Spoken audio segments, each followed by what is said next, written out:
बिस्मिल्लाहिर्रहमानिर्रहीम। उर्दू के पेपर में इस्तेमाल होने वाले चंद अल्फाज, मुहावरात और मरकबात का तरीक़ाकार सिखाया जा रहा है, जैसे कि मुख्तसर सवालात के जवाबात, हिस्सा इंशाइया, सवाल नंबर, जवाब, तशरीह सियाको सबाक, हिस्सा नज़म वगैरह, मज़ामीन, कहानी, ख़त लिखने का तरीका आपको इंशाल्लाह ये सिखाया जाएगा। और उसके बाद फिर हम सीखेंगे इसकी प्रेजेंटेशन के पेपर की प्रेजेंटेशन कैसी होती है। तो सबसे पहले हम अल्फाज सीखेंगे कि उन अल्फाज को लिखा कैसे जाता है। कलम से जब भी आप लिखें, आप नरम हाथ चलाएं। अगर आप सख्त हाथ चलाएंगे तो लफ्ज़ जो है वो रैप हो जाएगा, डी शेप होगा और उसकी बनावट ख़राब हो जाएगी। तो सबसे पहले मैं लिखता हूँ हिस्सा इंशाइया।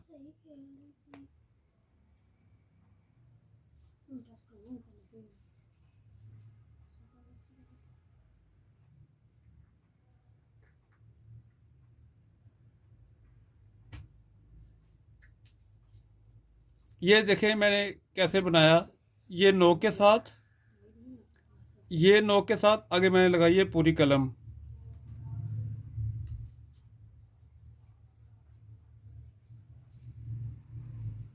बड़े आराम के साथ ये छोटी सी आगे मद बना दें तो ये बन जाएगा हिस्सा इंशाइया। अलिफ चाहे तो आप हे के ऊपर भी बना सकते हैं। देखें ये अलिफ, आगे नून और शीन को थोड़ा सा मैं लंबा बनाऊंगा ताकि ये ज़्यादा अच्छा लगे।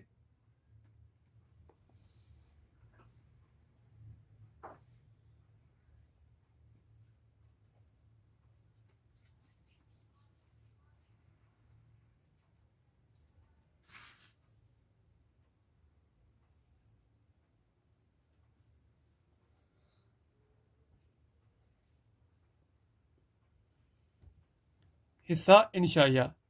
एक इसका तरीकाकार तो ये है, अगर आपने इसको छोटा लिखना है तो फिर आप इसको ऐसे भी लिख सकते हैं।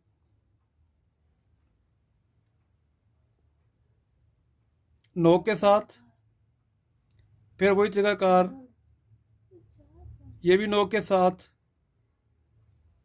और अब लगाएं यहाँ पे पूरी कलम।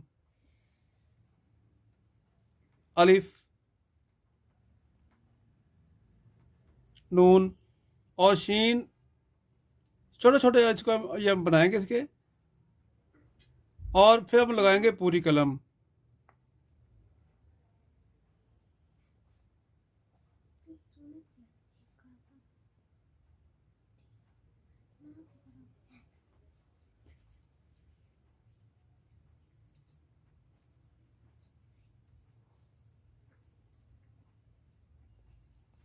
हिस्सा इंशाइया।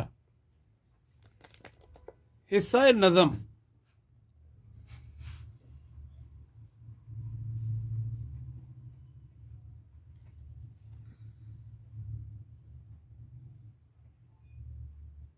ये तरीका पहले भी अभी सीख चुके हैं 2 दफ़ा। ये वही तरीकाकार है। नज़म, अच्छा नज़म को लिखने के दो दो तरीके हैं, एक छोटी शक्ल, एक बड़ी शक्ल। तो यहाँ पहले तो मैं बनाऊंगा इसकी जो बड़ी शक्ल है वो। देखें जब भी कोई बड़ी शक्ल बनानी हो, ये एक बात याद रखें, लफ्ज़ को कभी भी आगे से शुरू नहीं करते। बस मैं यहाँ से बनाऊंगा तो अच्छा नहीं लगेगा। अगर आप लंबा बना रहे हैं नज़म को तो फिर आप ऊपर से शुरू करें।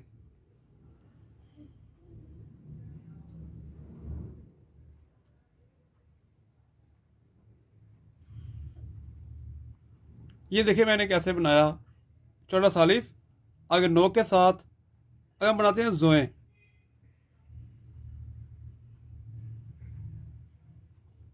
यहाँ छोड़ दें। अब इसको आप लगाएं पूरी कलम।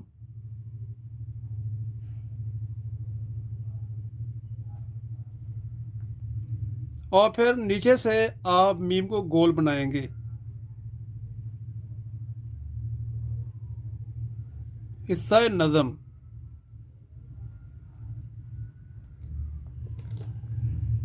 अच्छा, ऐसे भी लिखा जा सकता है। इसका दूसरा तरीकाकार ये है कि आप नज़म को इस फॉर्म में भी लिख सकते हैं। ये आप देखें, नून, इसके बाद आप जो है ना ज़ोएं बनाकर इसको आप इधर से ही मोड़ दें।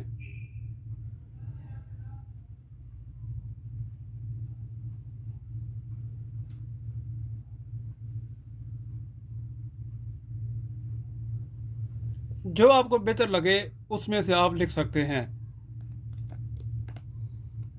इस तरह मुख्तसर सवालात के जवाबात, या हम, हाँ चलें यही लिख लेते हैं हम, मुख्तसर सवालात के जवाबात। मीम बनाने के लिए जैसे हम नुक्ता लगाते हैं, उसी तरीके के साथ आप यहाँ पर ये मीम बनाएंगे और नो के साथ ये खे, आगे इस पर हम इसका हिस्सा बनाएंगे ते वाला, ये भी नो के साथ। अब लगाएंगे पूरी कलम, जैसे हमने हिस्से का स्वाद बनाया इस तरह हम यहाँ पे मुख्तसर का स्वाद बनाएंगे।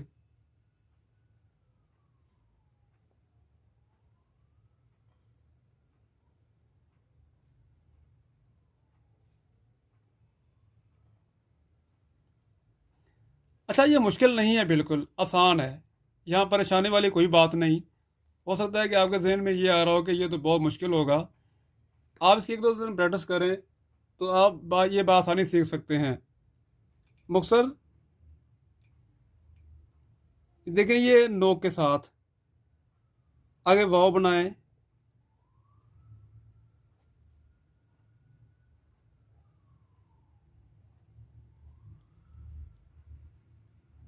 ये भी नो के साथ,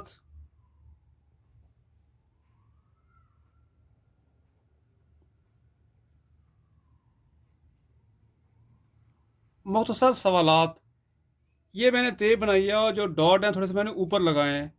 अगर आप मेरी जो पहली वीडियोस हैं जहाँ मैंने अलिफ और बे का तरीकाकार सिखाया है, जीम सीन वगैरह, अगर आप उनको देखें तो आपको वहाँ से बखूबी समझ आ सकती है। वहाँ मैंने बाकायदा एंगल के साथ लिखने का तरीकाकार बताया है।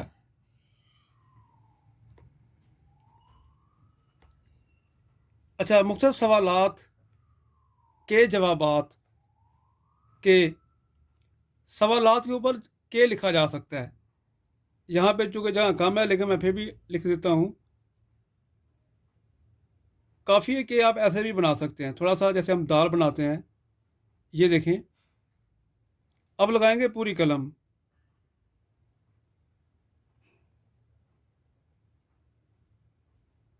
और ये है काफ़िए के मुख्तसर सवालात के जवाब, नो के साथ आगे वाव बनाए आप,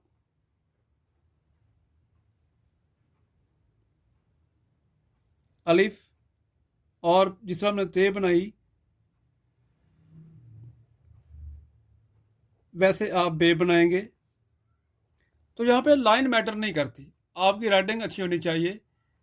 तो जब आप एक लिखते हैं सीक्वेंस के साथ तो फिर लाइन की कोई अहमियत नहीं रह जाती। तो आज का हमारा सबक इतना काफ़ी है। इंशाल्लाह हम अब अगली वीडियो के अंदर, अगले लेक्चर के अंदर इसकी जो बाकायदा प्रेजेंटेशन है वो सीखेंगे, और वो वीडियो जो है वो बहुत अहम इंशाल्लाह होगी।